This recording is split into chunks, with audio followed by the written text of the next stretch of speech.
Welcome to Power Play India. Don't forget to like, share and subscribe for more content. नमस्कार दोस्तों, power play India पर आपका स्वागत है। दोस्तों इमेजिन करिए, इस साल है 2047। भारत अब एक डेवलप्ड नेशन बन चुका है, लेकिन उस सपने की नींव, फाउंडेशन कब रखी गई? वो नींव रखी गई है आज, बजट 2026-27 में। क्या आपको पता है कि 1961 का पुराना इनकम टैक्स एक्ट अब हिस्ट्री बनने वाला है? क्या आप जानते हैं कि एफएनओ ट्रेडर्स के लिए एक बड़ा झटका है? और क्या आप जानते हैं कि सरकार अब नॉट ब्लॉक से नहीं, बल्कि एक नई जगह से बजट ला रही है? नमस्कार, स्वागत है आपका इस डीप डाइव में।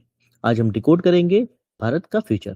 चलिए शुरू करते हैं। सबसे पहले दोस्तों, ये बजट सिर्फ एक साल का हिसाब किताब नहीं है। इसे कहा गया है a strategic architecture for structural transformation. इसका मतलब है, ये वो नक्शा है जो हमें विकसित भारत 2047 तक लेकर जाएगा। और एक बहुत इंटरेस्टिंग बात, हिस्ट्री में पहली बार बजट नॉट ब्लॉक, जो कॉलोनियल पावर का सिंबल था, उससे शिफ्ट होकर कर्तव्य भवन से प्रेजेंट किया गया। ये सिर्फ बिल्डिंग को चेंज करने की बात नहीं है, ये माइंडसेट का चेंज है। राइट से हटकर कर्तव्य यानी ड्यूटीज पर फोकस।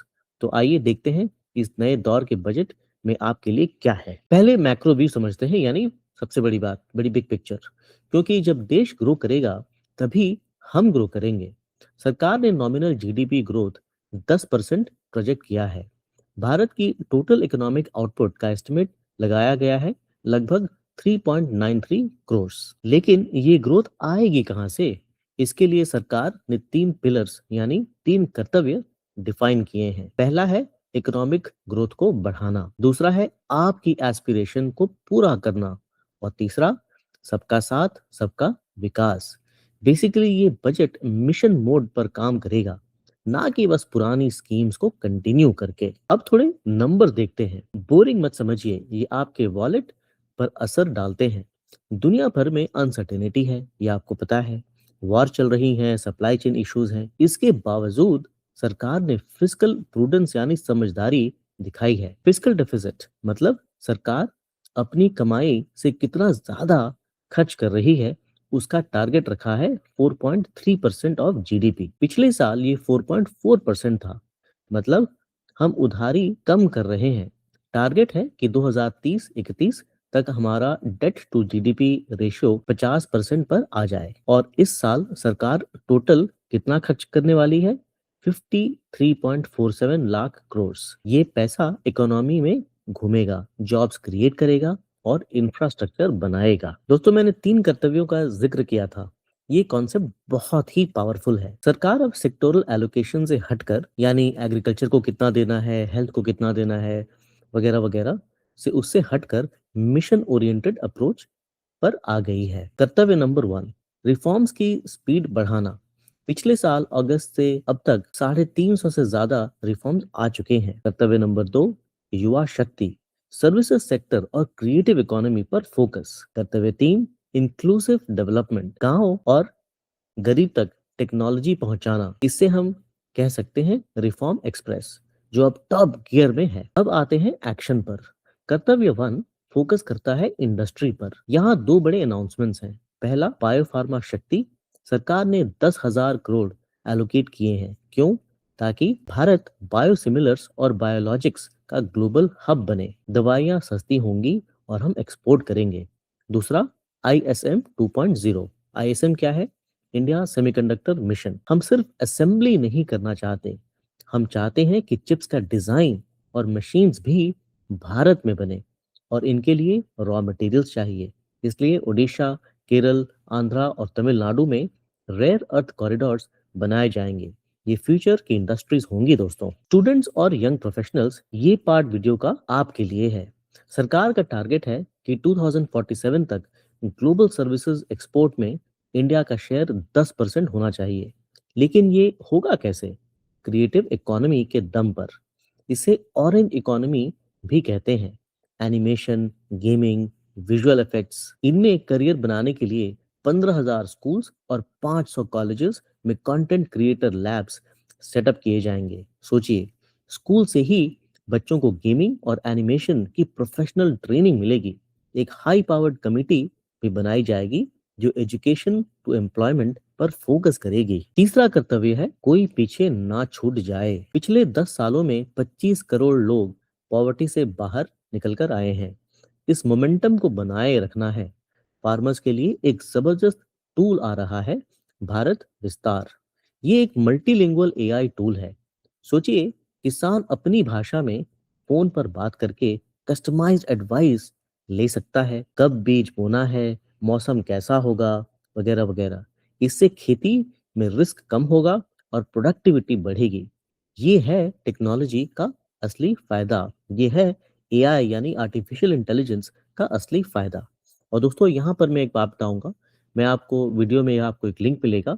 अगर आप अपने बच्चों को एआई पढ़ाना चाहते हैं, जो कि आज के डेट में बहुत जरूरी है, तो आपको वीडियो डिस्क्रिप्शन में एक लिंक है जहां पे आप अपने बच्चों को एआई आर्टिफिशियल इंटेलिजेंस के बारे में पढ़ा सकते हैं। अब वो खबर है जिसका सबको इंतजार था। दोस्तों, 1967 का इनकम टैक्स एक्ट अब रिटायर हो रहा है। 1 अप्रैल 2026 से नया इनकम टैक्स एक्ट 2025 लागू होगा। इसका मकसद है टैक्स सिस्टम को मॉडर्न, सिंपल और टेक्नोलॉजी ड्रिवन बनाना।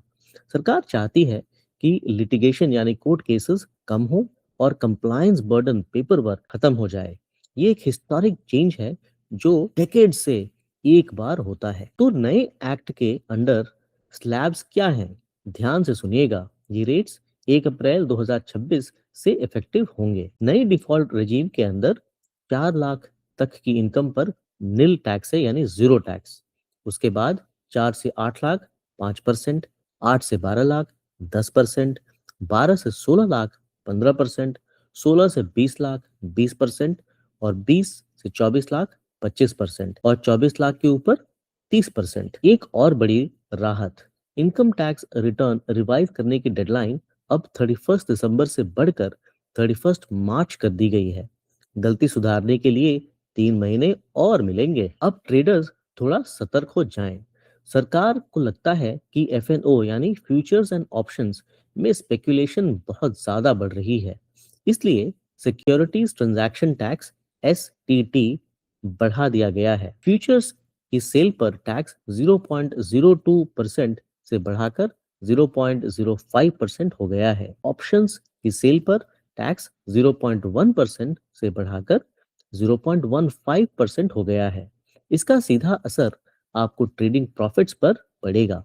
लेकिन एक अच्छी खबर भी है उनके लिए जिनके पास फॉरेन एसेट्स हैं। लॉन्च हुआ है फास्ट डीएस 2026 स्कीम। अगर आपके पास विदेश में कोई छोटा एसेट है, जैसे कोई पुराना बैंक अकाउंट या ईसॉप्स, ट्रेडिंग स्टॉक्स, जिसकी वैल्यू 20 लाख से कम है और आपने डिस्क्लोज नहीं किया है, तो आप इस स्कीम में बता दीजिए, प्रोसिक्यूशन नहीं होगा। शॉपिंग और इंपोर्ट्स की बात करें, अगर आप पर्सनल यूज के लिए बाहर से कोई चीज मंगवाते हैं या कुरियर या पोस्ट, तो उस पर कस्टम्स ड्यूटी 20% से घटाकर 10% कर दी गई है। मतलब सस्ता हुआ इंपोर्ट। न्यूक्लियर पावर और लिथियम आयन बैटरी मैन्युफैक्चरिंग के लिए मशीनरी इंपोर्ट करने पर भी ड्यूटी एग्जेम्पशंस मिले हैं।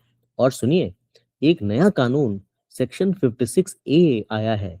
अगर भारतीय फिशिंग बोट्स इंटरनेशनल वाटर्स से मछली पकड़कर लाती हैं, तो उसे इंपोर्ट नहीं माना जाएगा और वो ड्यूटी फ्री होगी।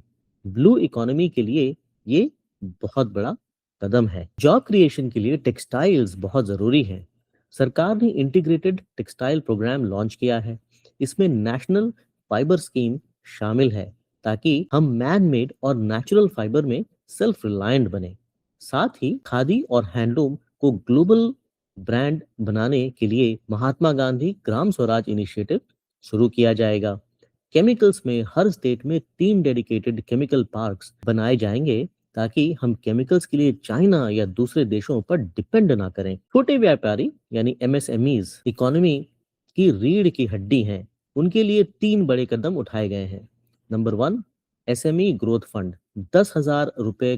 10,000 करोड़ रुपए का फंड बनाया गया है हाई ग्रोथ कंपनीज के लिए। दूसरा, कैश फ्लो। अब सरकारी कंपनीज के लिए मैंडेटरी है कि वो एमएसएमईज को पेमेंट ट्रेड्स प्लेटफॉर्म के थ्रू करें। इससे पेमेंट अटकना बंद होगा। और तीसरा, कॉर्पोरेट मित्र। टियर 2 और टियर 3 सिटीज में सीएस और प्रोफेशनल्स का एक ग्रुप बनाया जाएगा जो कॉरपोरेट मित्र कहलाएंगे और छोटे बिजनेसेस को सस्ती प्रोफेशनल हेल्प देंगे। विकसित भारत बिना इंफ्रा के नहीं बन सकता। टोटल कैपिटल एक्सपेंडिचर यानी कैपेक्स है 12.2 लाख करोड़। रेलवेज को मिले हैं 2.78 लाख करोड़। नए सस्टेनेबल पैसेंजर कॉरिडोर्स बन रहे हैं। अगर आप मुंबई पुणे, हैदराबाद बेंगलुरु या दिल्ली वाराणसी रूट पर हैं तो ट्रेन ट्रैवल का एक्सपीरियंस बदलने वाला है। फ्रेट यानी मालगाड़ी के लिए डांकुनी से सूरत तक हाई स्पीड कॉरिडोर बनेगा, मतलब ट्रैवल फास्ट और बिजनेस फास्टर। 20 नए नेशनल वाटरवेज भी ऑपरेशनल होंगे। खेती में अब हमें गेहूं चावल से आगे सोचना है। बजट का फोकस है हाई वैल्यू क्रॉप्स पर, जैसे चंदन, कैश्यू, कोको और कोकोनट। इनका एक्सपोर्ट पोटेंशियल बहुत ज्यादा है। अमृत सरोवर स्कीम्स के अंदर 500 रिजर्वायर्स को फिशरीज यानी मछली पालन के लिए डेवलप किया जाएगा। और जैसा मैंने बताया, भारत विस्तार और एग्री स्टैक मिलकर किसान को रियल टाइम डेटा देंगे। खेती अब सिर्फ मेहनत नहीं, स्मार्ट वर्क होगी। भारत के पास दोस्तों दुनिया की सबसे बड़ी यंग पॉपुलेशन है। दुनिया बूढ़ी हो रही है, उन्हें केयर चाहिए। Bharat 1.5 lakh multi skilled care givers को ट्रेन करेगा ग्लोबल हॉस्पिटल्स के लिए। मेडिकल टूरिज्म बढ़ाने के लिए 5 रीजनल हब्स बनाए जाएंगे। और हमारा ट्रेडिशनल ज्ञान यानी आयुर्वेद, उसके लिए 3 नए ऑल इंडिया इंस्टीट्यूट्स खुलेंगे। और WHO यानी वर्ल्ड हेल्थ ऑर्गेनाइजेशन के थ्रू सर्टिफिकेशन मिलेगा ताकि हम दुनिया को वेलनेस एक्सपोर्ट कर सकें। टेलीकॉम में BSNL और भारत नेट को स्ट्रॉन्ग किया जा रहा है ताकि गांव-गांव तक सुपर फास्ट इंटरनेट पहुंचे। सरकार खर्चा तो कर रही है, पर पैसा जा कहां रहा है? इस साल खर्चा 3.82 लाख करोड़ से बढ़ा है। इसमें सबसे बड़ा हिस्सा इंटरेस्ट पेमेंट्स का है। 1.31 लाख करोड़ ज्यादा देना पड़ रहा है क्योंकि बोरोइंग कॉस्ट्स बढ़ी हैं। डिफेंस का बजट भी 32,000 करोड़ से बढ़ाया गया है मॉडर्नाइजेशन के लिए। स्टेट्स को ग्रांट्स दी गई हैं जल जीवन मिशन और PM आवास योजना के लिए। लेकिन एक जगह बहुत भी बचत हुई है, फर्टिलाइजर सब्सिडी। इंपोर्ट्स कम हुए हैं, इसलिए वहां पैसा बचा है। तो दोस्तों ये था बजट 2026-27 का डीप डाइव। ये बजट एक स्ट्रेटेजिक रोड मैप है। 3 चीजें याद रखिए। पहला, new tax act, simplified life, better compliance. दूसरा, focus on youth, gaming, semiconductors और केयर इकोनॉमी में नए जॉब्स।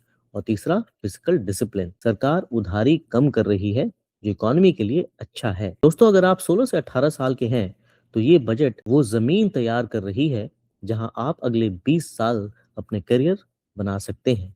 अगर आपको ये डिटेल्ड एनालिसिस वैल्यूएबल लगा तो वीडियो को लाइक, शेयर और सब्सक्राइब जरूर करें। कमेंट्स में हमें बताएं इनकम टैक्स स्लैब्स में चेंज आपको कैसा लगा। दोस्तों इसके साथ ही पावर प्ले इंडिया देखने के लिए बहुत बहुत धन्यवाद।